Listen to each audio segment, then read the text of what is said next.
Amados hermanos, buenos días. Buenos días. ¿Se escucha bien? Vamos a orar antes de comenzar con nuestra escuela de la mañana de hoy. Bendito Dios, te damos gracias, Padre, porque tú has dado a tu pueblo, Señor, a tus hijos, tu Santo Espíritu, Padre, para que nos ayude en todas nuestras debilidades, para que nos fortalezca, Señor, en la batalla que libramos día a día contra nosotros mismos, Señor. Te ruego ahora que seas tú usándome, Padre, a pesar de mis imperfecciones, para edificar a tu iglesia y que todos, Señor, seamos edificados, Señor, y cambiados y renovados por tu palabra. En el nombre de Jesús te lo pedimos y te damos gracias porque sabemos que tú nos oyes. Amén. Amén.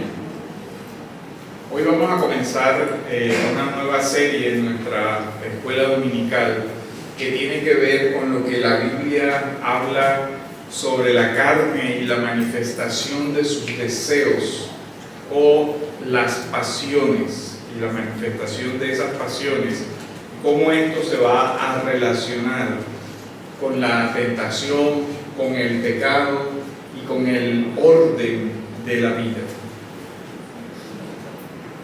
Quiero iniciar con una cita de la obra de Shakespeare de Los Caballeros de Verona y dice así: el amor es tu amo, pues te domina, y quien permite que un loco los yugue no merece, creo yo, que se le acepte por puerto. En la imagen de la obra de Shakespeare se habla de alguien gobernado por un amo, en este caso el amor. Dice, pero alguien que está gobernado por otro no merece que se le tenga por puerto.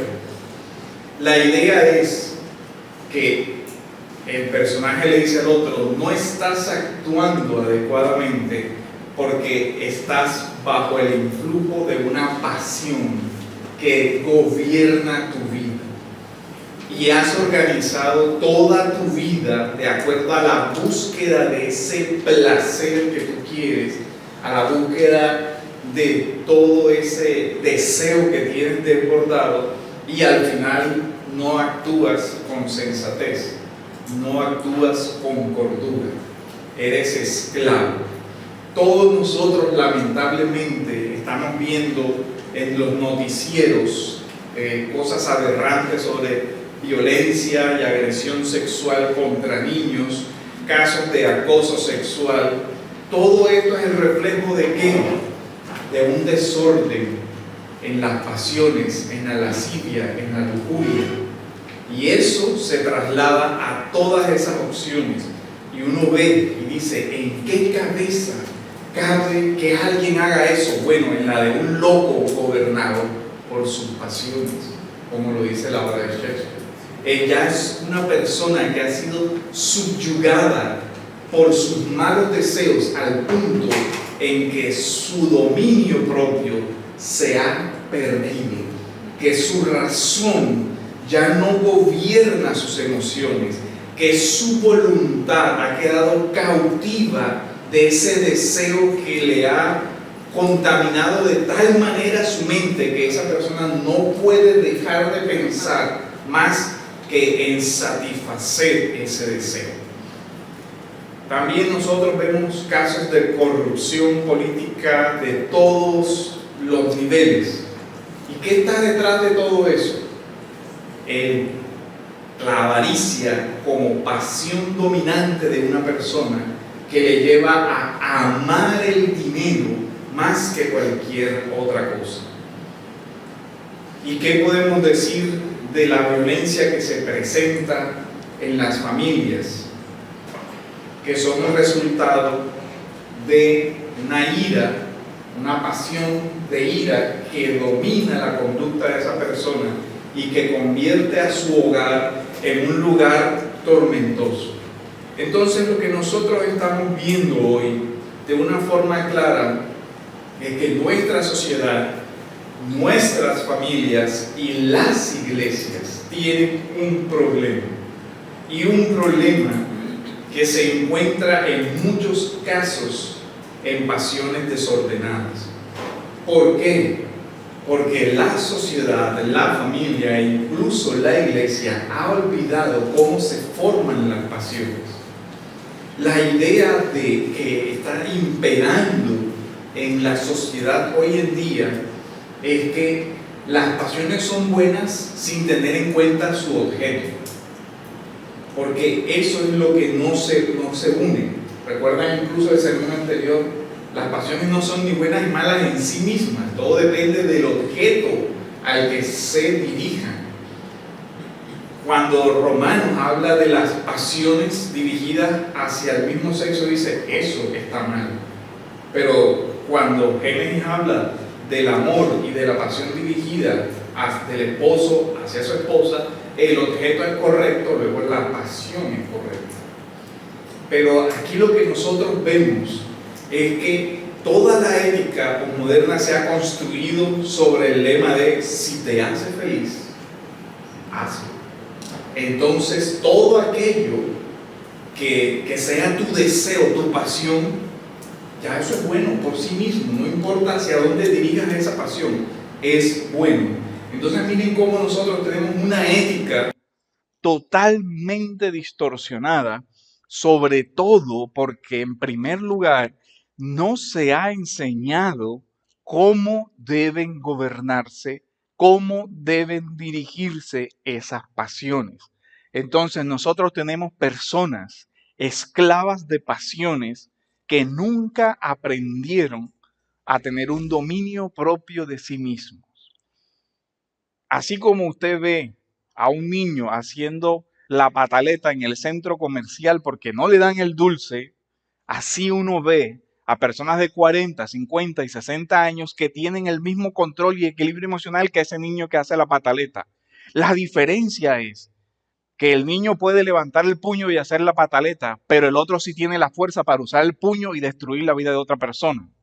Porque así como ese arrebato de ira del niño no puede hacer tanto mal, porque está sujeto a que de pronto la mamá en ese momento tiene la fuerza para sujetarlo, pero cuando sea un hombre de 30, la historia puede ser diferente y entonces ya ese niño puede llegar a golpear a su madre en un ataque de una pasión desordenada como la ira.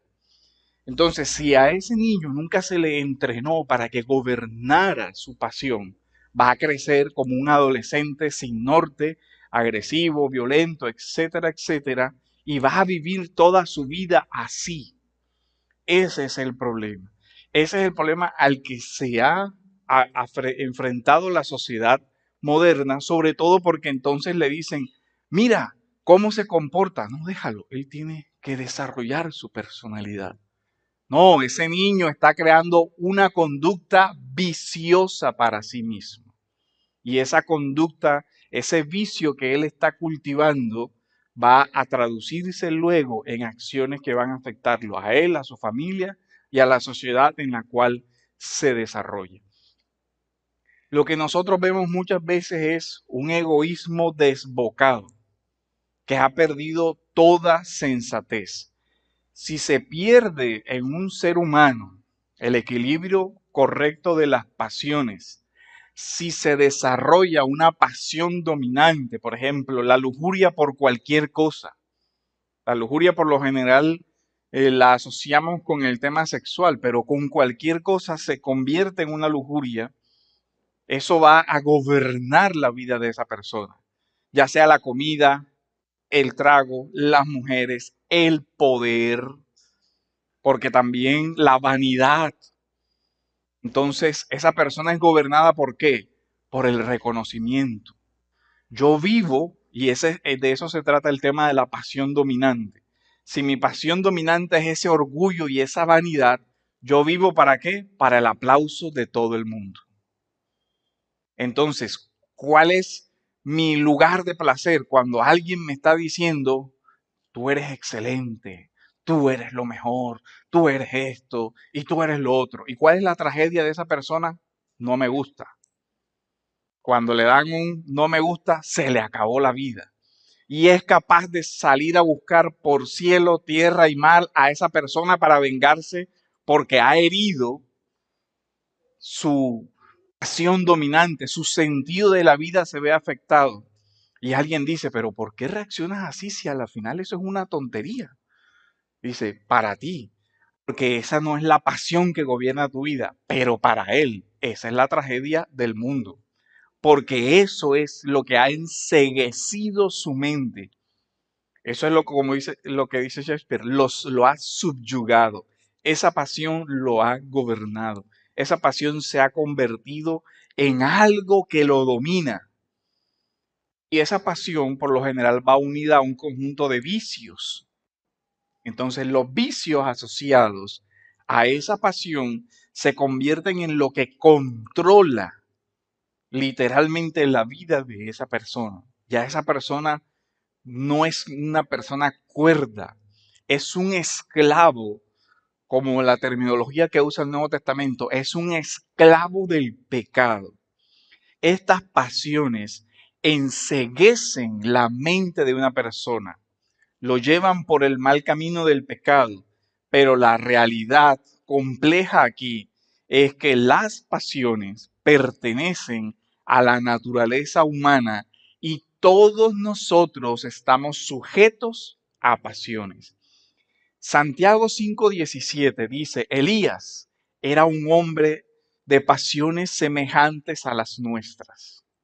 Elías era un hombre de pasiones, de movimientos del alma semejantes a los nuestros. Y es que todos los hombres, aún los más santos, son sujetos a pasiones. Todos, absolutamente todos. El único que ha podido vivir una vida sujeta a pasiones, a las pasiones humanas, de manera perfecta es Cristo. Quien tuvo una ira santa perfecta, quien amó de manera perfecta, quien tuvo misericordia de manera perfecta, pero el resto de nosotros vivimos en esa ambivalencia o en esa paradoja de luces y sombras permanente. Podemos amar las cosas adecuadas de maneras inadecuadas. Yo puedo amar a mi esposa de una manera inadecuada, amar a mi hijo de una manera inadecuada y amar mi trabajo de una manera inadecuada. Aunque los objetos son adecuados, yo lo puedo hacer mal. Y esa es la complejidad del ser humano. Y eso ya entendemos que es el efecto del pecado en el corazón del hombre que ha distorsionado eso a ese nivel. Entonces en esta cita de Santiago dice, Elías era un hombre de pasiones semejantes a las nuestras. Pero miren que eso no anula la espiritualidad. Dice, y oró fervientemente para que no lloviera. Y no llovió sobre la tierra por 3 años y 6 meses. Pero eso no quita que era un hombre frágil, sujeto a pasiones. Esa es la complejidad. Ahora vemos cómo la caída distorsiona todas estas pasiones del ser humano. Ya estas pasiones luchan por no sujetarse a la razón. Ya estas pasiones luchan por no ser dominadas por nuestra voluntad, sino por dominar a nuestra voluntad. Las pasiones, entonces, de acuerdo a esto, hay que tener en cuenta, las pasiones son componentes naturales del psiquismo humano, son componentes naturales, es decir, Dios creó al hombre con la capacidad de estas pasiones. El problema no son las pasiones en sí mismas, el problema es que la caída ha distorsionado todas esas pasiones. En la constitución del ser humano todos tenemos una relación entre nuestra vida interior y la vida sensible. Es decir, a nuestra vida interior le afectan, ese es el tema de pasio, de padecer, le afectan las cosas del exterior, ¿cierto? Si vivimos como nosotros en un clima muy fuerte y uno sale a mediodía con un solazo de esos, no es que tenga un ánimo apacible en ese momento. ¿Por qué? Y hay uno, cualquiera que le dice, ¡ay! Responde la persona irada, claro, con la fatiga del calor y con todo eso, el cuerpo reacciona y vemos la alteración de nuestro cuerpo, el sudor, el desespero y todo eso, y la persona puede responder a eso.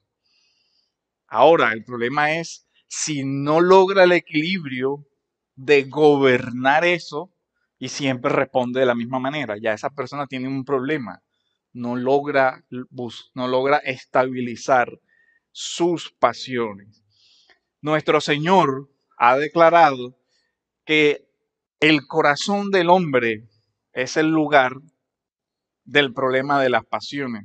¿Se acuerdan el Marcos 7:1? ¿De dónde viene todo esto? De el corazón. Ahí es donde está el problema.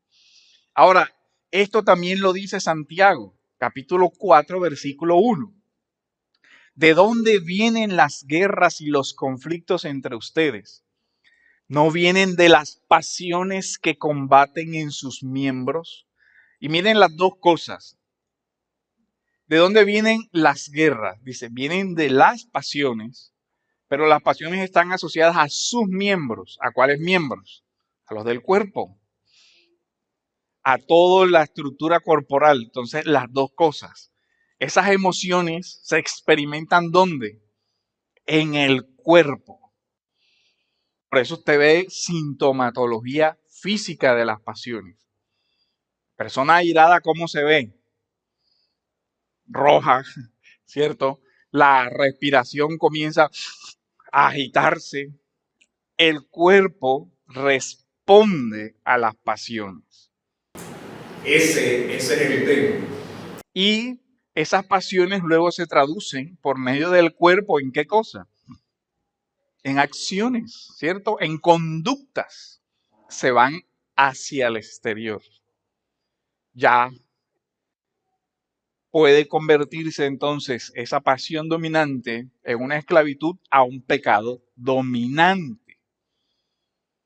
No todos somos susceptibles por alguna cosa misteriosa a quedar esclavizados de las mismas pasiones. O sea, todos estamos sujetos al pecado, ¿cierto? A la esclavitud del pecado. Pero cada persona, por múltiples factores misteriosos, desarrolla una afección hacia algo. Para una persona, la comida es su pasión dominante. Todo lo quiere resolver comiendo, por alguna razón que no sabemos cuál. Por situaciones, por alguna experiencia o por cualquier cosa, pero uno dice, ¿por qué se va hacia eso y no hacia otra cosa? Y ahí, de tal manera que alguien le dice, mira, te ofrezco dinero por esto. No, eso no me interesa. Aquí hay un postre, mira, ve. Y ya. Por aquí hay $1.000.000 y tu postre favorito. ¿Y usted qué cree que lo mueve más? Si su pasión dominante es el dinero, qué dulce ni qué nada. Dame la plata. Pero si su pasión dominante es ese deleite por la comida, para él ese dinero en ese momento no existe. Esto es lo que yo quiero. Eso es a lo que su alma responde. Y como vemos la complejidad, y uno dice, bueno, ¿y esa persona por qué se apasiona tanto por eso si yo no le veo ninguna gracia? Porque de pronto usted no tiene tanto deseo de eso. Pero él, por alguna razón, está enganchado a eso. Y eso es lo que a él más le gobierna.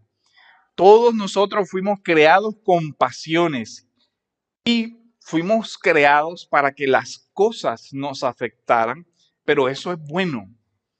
El tema es que hoy representa un problema por dos cosas, porque tenemos una creación caída y tenemos un corazón caído. Es decir, las cosas de afuera que nos afectan no siempre son buenas. Pero si vemos, por ejemplo, Génesis en el capítulo 1, versículo 9 dice, el Señor Dios hizo brotar de la tierra todo árbol agradable a la vista. Es decir, ya el hombre antes de la caída experimentaba una sensación de cosas agradables y placenteras en la creación de Dios. ¿Cierto? Ahora, todos sabemos cómo eso fue utilizado por el diablo para manipular el corazón de Eva y de Adán, ¿cierto?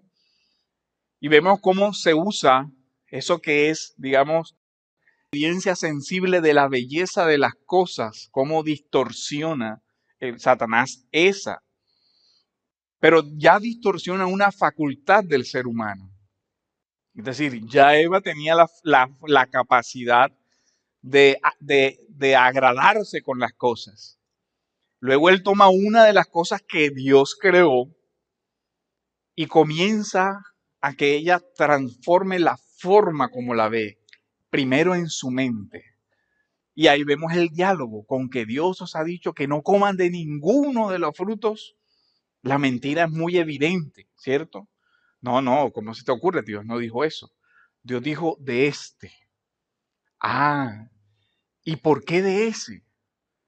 Porque Dios no quiere darles un placer que ustedes se merecen. ¿Cuál? Que sean como Él. Entonces ya esa idea se traduce en ¿qué? En que yo veo eso de forma diferente. Ah, ¿qué está tocando? La vanidad, la vanagloria. Voy a ser como. ¿Dónde tocó? En la pasión de...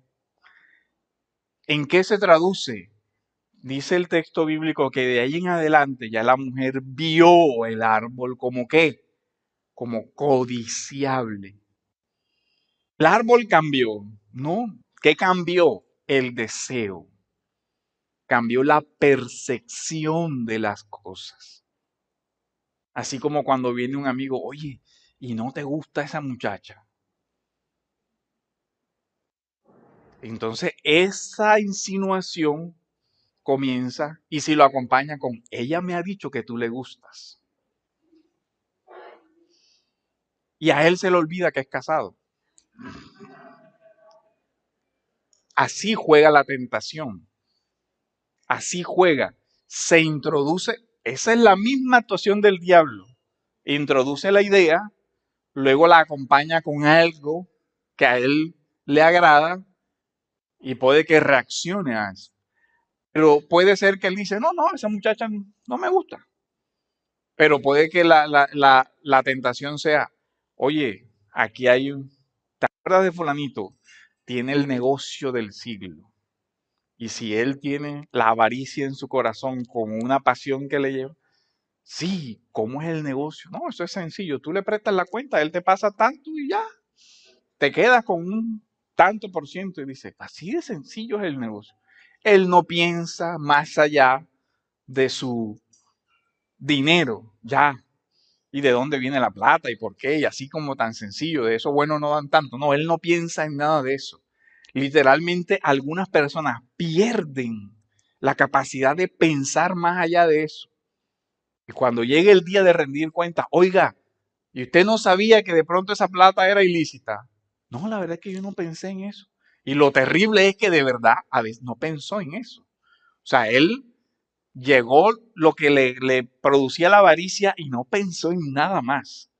No pensó en ninguna consecuencia, no pensó en nada. Porque una persona que no ha formado sus pasiones tiene ese problema, actúa instintivamente, actúa irreflexivamente, actúa impulsivamente. En una persona formada dice, espérate un momentico, la propuesta es atractiva, pero ¿y esa plata de dónde viene? ¿Y cómo tengo yo certificado de que yo no me estoy metiendo? No, ¿sabes qué? Me llama la atención, pero yo mejor, si no me das los datos que necesito para verificar esto, yo no decido así. O sea, hay etapas. Está la pasión que le mueve, pero está la razón que le dice, espera un momento, busca criterios para decidir, y está la voluntad que después le va a decir no o sí. Pero en una persona que no tiene esa formación no hay esas etapas. Le llegó la impresión y reacciona. Punto. Él no pensó. Eso es lo delicado de todo eso. Ahora, Santiago nos hace una descripción impresionante de todo ese problema de las pasiones. Pero miren cómo el tema de la vista que se ve en el Génesis vio diferente el fruto. Después la primera carta de Juan nos lo describe de esta manera. Primera carta de Juan, capítulo 2, versículos del 15 al 17. Porque todo lo que hay en el mundo, y ahora dice, la pasión de la carne, parece que la referencia es al cuerpo, es decir, a los deseos corporales, de placer, de lo que sea, los deseos corporales. Dice, la pasión de la carne, la pasión de los ojos. Ya viene otra parte, lo estético, la belleza, lo que entra por la vista. Y dice, y la arrogancia de la vida. Ahora viene otro tipo de pasión. Viene el tema de la vanidad, viene el tema del orgullo, vienen los otros pecados que todavía son sutiles. Entonces, digamos que hay pecados muy asociados al cuerpo, a la experiencia del cuerpo. Y aquí vemos las drogas, el alcohol, todo lo que altera el cuerpo. Pero hay otras personas que no son susceptibles tanto a eso, sino al halago, a la alabanza. ¿Por qué? Porque su pasión no es tanto lo físico, sino a la mujer que le dice que vive para que alguien le diga, eres hermosa.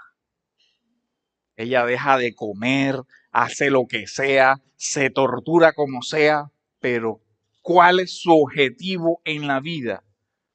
Que alguien le diga, tienes un cuerpo así. Ese es su objetivo. ¿Ya ven? Entonces ahí hay una arrogancia de la vida, algo diferente. Dice, y la arrogancia de la vida no proviene del Padre, sino del mundo. Dice, y el mundo pasa y también pasan sus pasiones, pero el que hace la voluntad de Dios permanece. Una de las cosas características del problema de las pasiones es este tema, lo temporal, lo permanente. La persona gobernada por las pasiones no ve más allá de lo temporal lo que es permanente. Es decir, decide por lo inmediato y no logra que, digamos, extender o suprimir o esperar el momento adecuado de ese placer. Ese es el problema.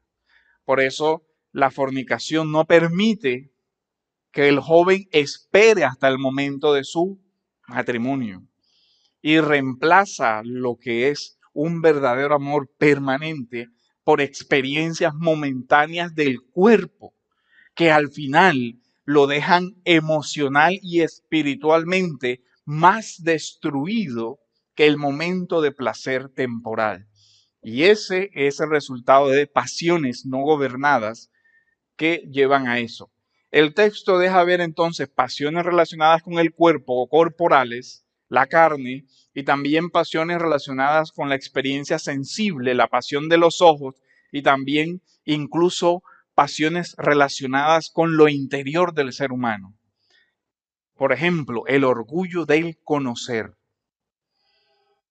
De pronto esa persona no es esclava de algún tema corporal, pero la arrogancia de su conocimiento es su pasión dominante, ¿cierto?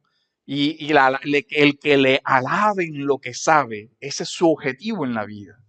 Y vemos cómo, aquí vemos la complejidad de esto, porque estas pasiones, algunas son más visibles. Cuando uno ve a una persona destruida por la droga, digamos que eso es más visible, pero también puede estar una persona destruida por su arrogancia, por su altivez, y de pronto eso no se ve en el estado de su cuerpo, pero sí se ve en sus relaciones personales destruidas, y eso es más difícil de ver, porque no hay un síntoma físico. De tal manera que viene a ser este el problema. Las pasiones están relacionadas entonces con el dominio del cuerpo, pero también con el dominio de la mente. Con el dominio del cuerpo, ¿por qué? Porque la mayoría de las pasiones se activan con relación a las experiencias sensibles corporales, a los ojos, a los oídos, al tacto, a lo que me gustó. Pero las pasiones en sí mismas, le decía, no son el problema. De hecho, Agustín en Ciudad de Dios dice, las pasiones son malas si el amor es malo, buenas si es buena. Las pasiones en sí mismas fueron creadas, fueron un diseño de Dios. Nosotros tenemos emociones porque Dios nos creó con emociones, si no, no las tuviéramos. El problema es que hoy esas emociones están distorsionadas. ¿Por qué? Por el pecado. Pero desde el principio el diseño de Dios es que el hombre disfrutara de una relación con Dios, de un amor a Dios. Y mientras esas pasiones estén ordenadas, el tema estaría adecuado. Por ejemplo, el Señor tiene indignación o ira por la profanación de las cosas santas. Y eso es adecuado. ¿Por qué? Porque las cosas santas, porque aquí la ira es expresión de ¿qué? De la justicia. Entonces, cuando el Señor va y purifica el templo, porque habían convertido el templo del Señor en una cueva de ladrones, ¿es una ira adecuada o inadecuada? Pues adecuada, porque el objeto es adecuado, la respuesta es adecuada. Pero cuando viene de mi vanidad, es que yo soy extremadamente importante. ¿Cómo es posible que esa persona no me salude? ¿Qué se cree él? Y comienzo. Y va creciendo la ira, hasta que me dan ganas hasta de golpearlo. ¿Por qué? Porque no me saludó. Entonces mi vanidad, mi orgullo dio origen a la ira. Esa ira, que es un sentimiento que puede ser adecuado para algunos casos, en este caso no. Aquí viene la complejidad. Hay expresiones adecuadas de ira, hay expresiones inadecuadas de ira. Y así con todas las pasiones. Este fenómeno puede ocurrir con todas las pasiones. Ahora, ¿qué hacemos aquí? El tema es que algunos han pretendido, bueno, como las pasiones son tan complicadas de manejar, vamos a anular completamente las pasiones. Entonces, en la filosofía, el estoicismo optó por esa respuesta. Hay que buscar que la persona extirpe de las pasiones. Pero extirpar las pasiones es denigrar, degenerar también al ser humano. Porque si somos criados para amar a Dios y extirpamos el amor del corazón del hombre, ¿qué queda? Algo que no es humano ya. Algo raro, pero que ya no es humano. Entonces no es eso el objetivo que nosotros debemos plantearnos. Y así pasa con muchas cosas. Por ejemplo, pasiones inadecuadas. Mateo 10:28. El temor es una pasión, ¿cierto? El tener miedo. Pero también dice, no teman a los que matan el cuerpo. Es decir, hay cosas que no debemos temer. Y dice, pero no pueden matar el alma. Más bien teman a aquel que pueda hacer perecer tanto el alma como el cuerpo en el infierno. ¿Sí ven? O sea, y es la misma pasión, o sea, el temor. Dice, hay cosas a las que el hombre no debe temer. Y decíamos, parece chistoso, pero hay pasiones tan irracionales como que le tengo temor a la cucaracha. Con cualquier objeto contundente, llámese una chancleta, lo acabo. Pero esa persona que tiene ese temor no lo ve tan fácil. Dice, oye, pero simplemente coge el zapato y pégale y ya. Para mí, que de pronto no tengo ese temor, pero para él es otro mundo. O sea, su mente se bloquea, le da un ataque de pánico, el corazón se le acelera, comienza a sudar y se bloquea. Y alguien puede decir, por una cucarachita. Pero para él, miren, entonces lo complejo del corazón humano, así sucede con cosas que para nosotros dice, oye, pero eso es hasta irracional. Y cálmate, tranquilo, que no pasa nada, yo mato a la cucarachita, pa, ya, tranquilo, ya, se acabó. Pero miren cómo funciona de complejo las pasiones en el corazón del hombre. O sea, quien no padece de eso no logra comprender cómo esa persona le puede tener tanto miedo a algo que para nosotros parece tan inofensivo, pero para él le puede dar un paro cardíaco con eso. Literal, le puede dar un ataque al corazón Por eso. Entonces vemos lo complejo que son las pasiones. No son, y para que esa persona supere eso no es nada fácil. No es simplemente decirle, ten fuerza de voluntad y ya. No, no se soluciona tan fácil.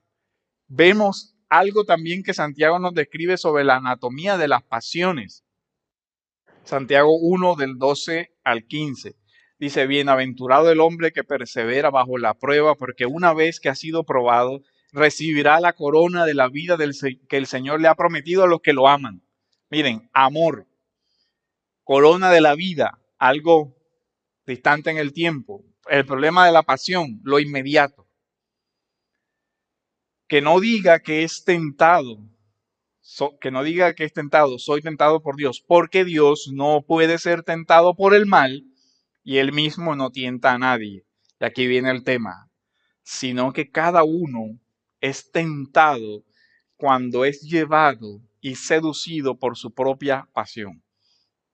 Algunas traducciones dicen concupiscencia. Pero mire el tema individual aquí. Cada persona es llevada por esa pasión que ella ha cultivado, por eso que es lo que le mueve. Hay un conjunto de pasiones, pero cada persona tiene, digamos, o sea, todas las personas experimentan todas las pasiones, pero hay, digamos, una donde él se engancha. El que se engancha en el placer, o sea, eso es su objetivo. De ahí no sale, vive para eso. Claro que experimenta las otras, experimenta también tristeza, experimenta ira, pero asociadas a esta principal. Ira, ¿por qué? Porque no tiene lo que desea. Tristeza, ¿por qué? Porque no tiene lo que desea. O sea, todo va engranada a esa que le gobierna. Por eso nosotros vemos que hay personas que tienen pecados, que son los pecados a los que toda la vida está batallando con eso. Porque de alguna manera esa pasión se convirtió en el centro de su vida. Lo que debería ocupar Dios en el corazón de esa persona, el centro de su vida, el motor de todas sus decisiones y acciones, lo ocupa cualquier otra cosa, la avaricia o lo que sea. Y él dice, sino que cada uno es tentado. Y miren la expresión, es llevado. ¿Sí ven? Lo curioso es que es llevado en pasivo. O sea, la pasión le arrastra. Ya no es que él va, sino que la pasión lo lleva. Es interesante la misma construcción del texto, porque es como la cita de Shakespeare, dice, ya ese es un esclavo. La pasión es la que lo lleva, no es que él va, el dominio ya no lo tiene su voluntad. Él va llevado, va seducido, va como el pez cuando él ya tiene el anzuelo, es atrapado. Ya no tienes alternativa. Dice, es seducido por su propia pasión. Después, cuando la pasión ha concebido, miren el proceso mental, ¿qué hace la persona? Me gusta esto, me gusta esto. Y después, ¿qué se pregunta? ¿Y cómo lo puedo obtener? Y comienza a maquinarlo, y a maquinarlo, y a maquinarlo, y a maquinarlo, hasta que ya es inevitable que lo ejecute. Esa es una de las opciones. La otra es, se encontró en la oportunidad de hacerlo y no lo pensó y lo hizo. Dice, da a luz el pecado y cuando el pecado es consumado, engendra la muerte. Agustín, en el Sermón 58, en el pasaje 9, dice lo siguiente. No te dejes, pues, llevar de tu concupiscencia.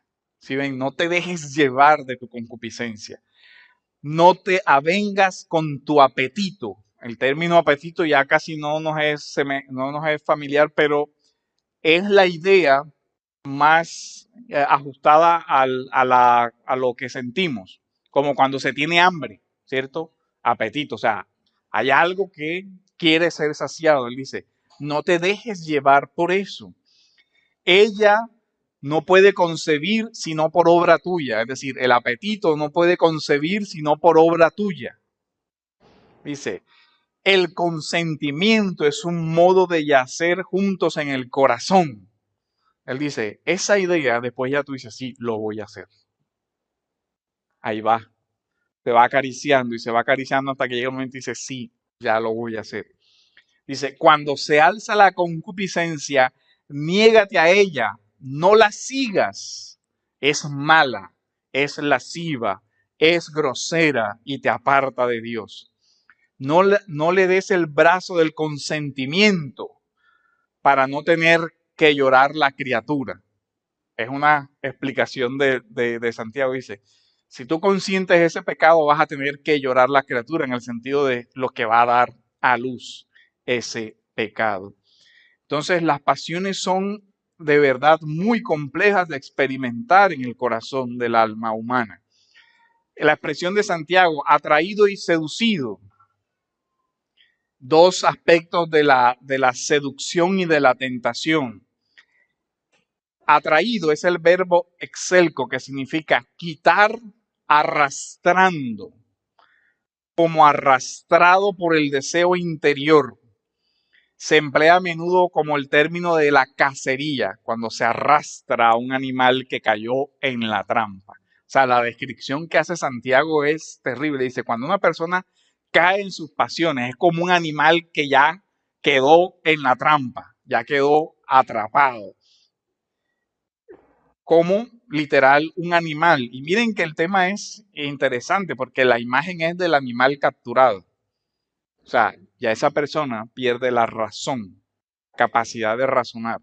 El término seducido es del esao, que por lo general se emplea como un término para la pesca, para referirse a la carnada, cuyo propósito también es atraer, ¿cierto?, a la presa con seguridad y se captura.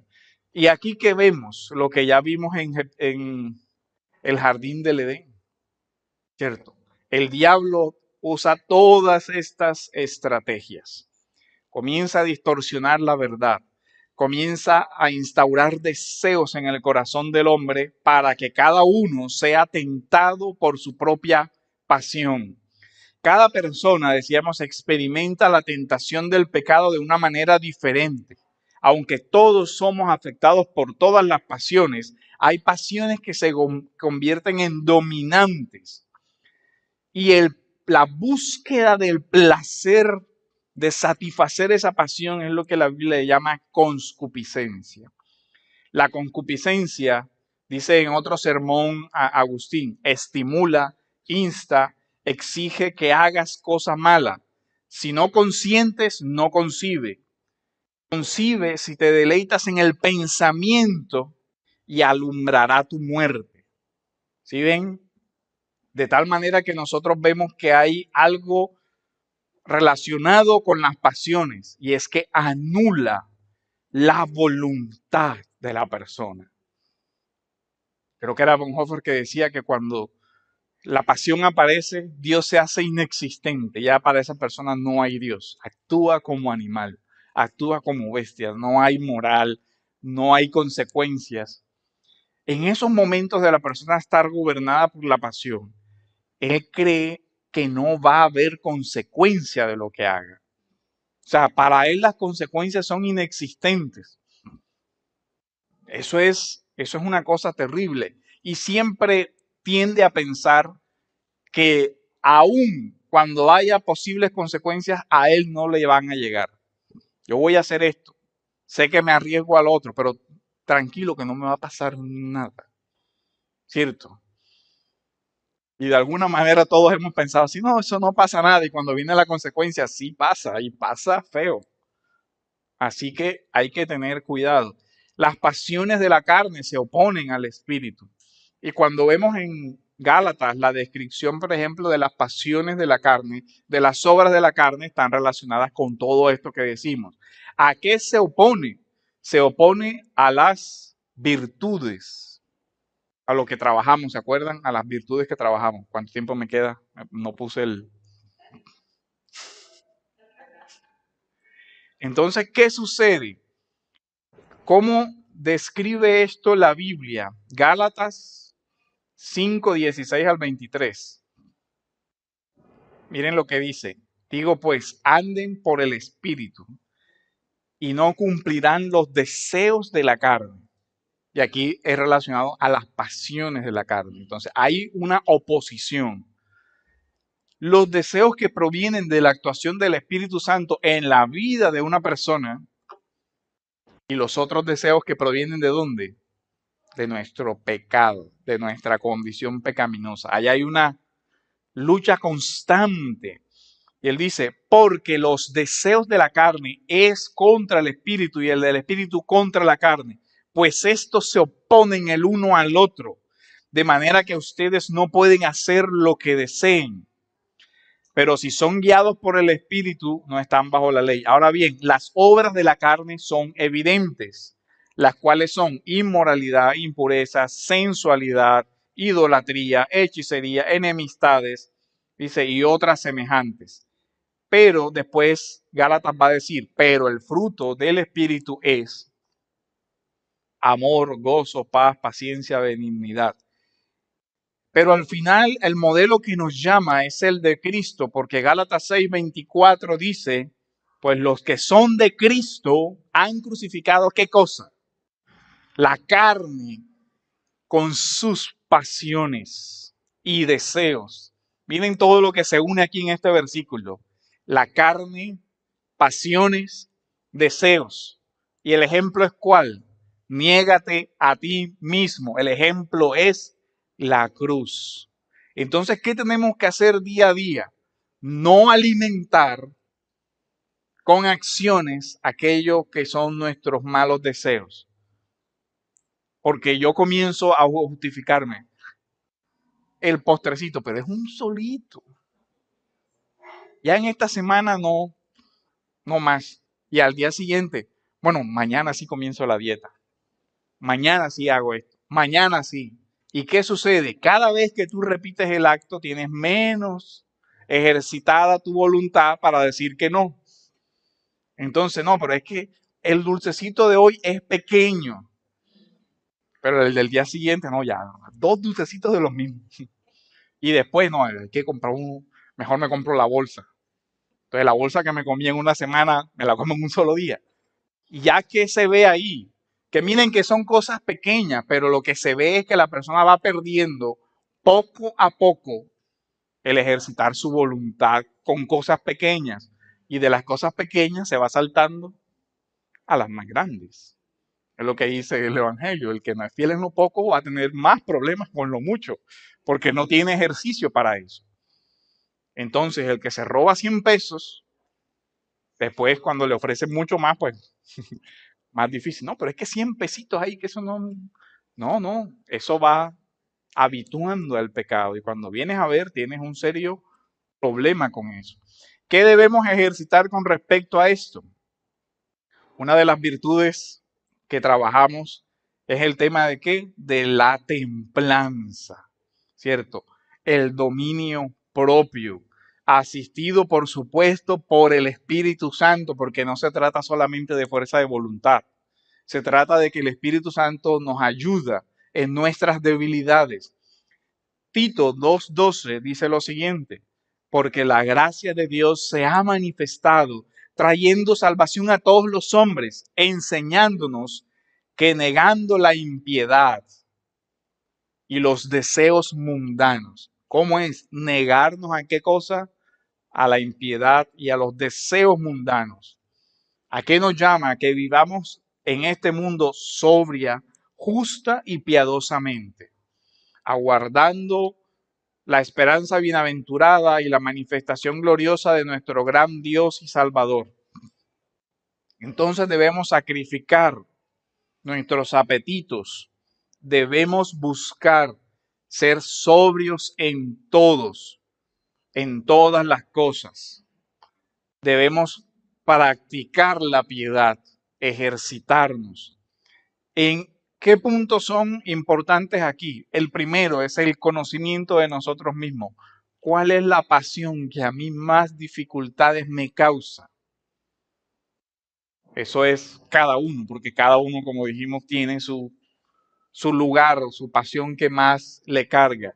Y segundo, buscar la construcción de hábitos mentales de acuerdo a la Biblia y de conductas santas para ir extirpando esa pasión que se está convirtiendo en un problema.